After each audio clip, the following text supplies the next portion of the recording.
తొలి రాయలసీమ ప్రాంతీయ సన్నాహక సమావేశం జరిగింది. రాయలసీమ జిల్లాల నుంచి పెద్ద సంఖ్యలో ఉద్యోగులు హాజరయ్యారు. సచివాలయ ఉద్యోగుల సమస్యలను ప్రభుత్వం పరిష్కరించాలని జేఏసీ నేతలు డిమాండ్ చేశారు.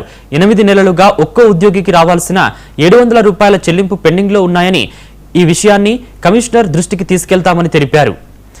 బిఎల్ఓ నిధుల్లో సచివాలయ ఉద్యోగులు కీలక పాత్ర పోషించారని, ఏపీలో 67% ఎన్నికల ప్రక్రియ పూర్తయ్యేందుకు ఉద్యోగుల కృషి ఉందని జేఏసీ నేతలు పేర్కొన్నారు.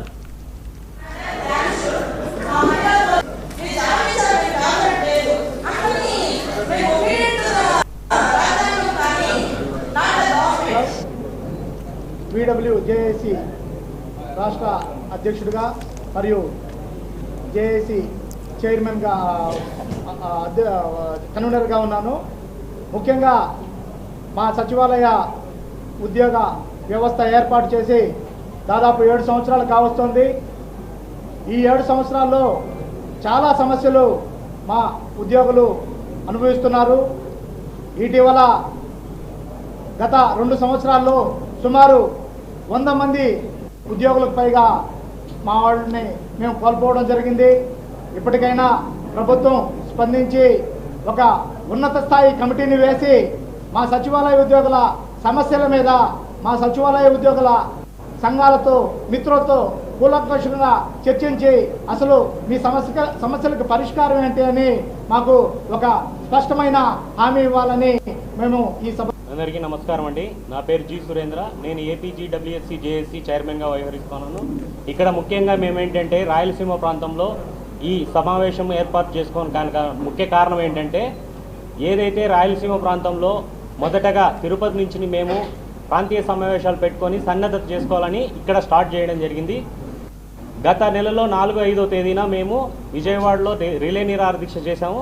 దానికి అనుగుణంగానే మేము ఏదైతే ఏ ఇంక్రిమెంట్ కానీ, నెక్స్ట్ ప్రమోషన్ ఛానల్లో నెక్స్ట్ పే స్కేల్ పెంచడం కానీ, లేదంటే 9 months అరియర్స్ కానీ, లేదు మాకు రావాల్సిన ఏదైతే బిఎల్ఓ డ్యూటీస్ కానీ, లేదంటే సెన్సస్లో రావాల్సిన డబ్బుల విషయంలో కానీ ఏదైనా కూడా మేము ప్రభుత్వాన్ని డైరెక్ట్ లెటర్లు పెట్టడం కానీ, లేదంటే రిక్వెస్ట్ పరంగా కానీ అడగడం జరుగుతుంది.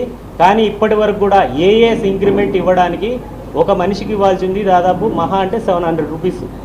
అందరికీ నమస్కారం అండి. నా పేరు గౌరవ చీఫ్ ఎలక్టోరల్ అధికారి గారికి రాష్ట్ర సచివాలయంలో మేము మా మిత్రులు కలిసి మా జేఏసీ పక్షాన కింది స్థాయిలో అనేక విధాలైనటువంటి టార్చరియస్గా ఉంది, దయచేసి దీన్ని ఒకసారి ఆలోచింపజేసే విధంగా, ఆహ్లాదకర ఉద్యోగంలో చేసే విధంగా ఉద్యోగులకి మానసిక ఒత్తిడి నుంచి దూరం చేయాలని మేము రిప్రజెంటేషన్ తీసుకొని వెళ్తే, సార్ కనీసం మాకు 2 నిమిషాల సమయం కూడా కేటాయించకుండా just go and talk with our additional CEO అని చెప్పేసి సార్ కారెక్కి వెళ్ళిపోయారు.